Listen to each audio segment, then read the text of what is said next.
astig naman ito. Nasasangla kaya to? Uy, ba't mo kinakagat? Sinicheck ko lang kung totoong ginto ba to. Oh, ano ba lasa ng totoo at peke? Pero kalukuhan lang yan. Kaninong kwintas yan, kuya? Ay, sabi ni nanay, nung napulot daw nila ako, suot ko daw to. Ganda, no? Kakaiba. Pero ako, patingin nga.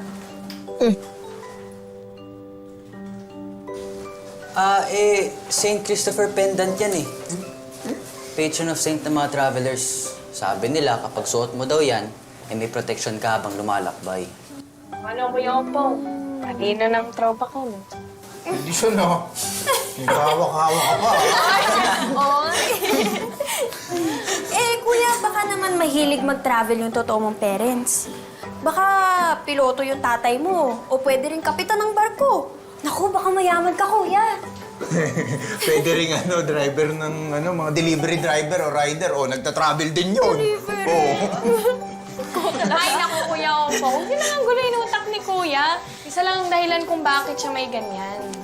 Ibig sabihin, mahal siya ng totoo niyang pamilya. Kaya siya sinuotan ng ganyang proteksyon.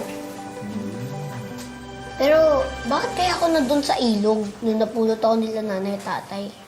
Ba't kaya nila ako pinaanod? Sinapon kaya nila ako? Pero bakit?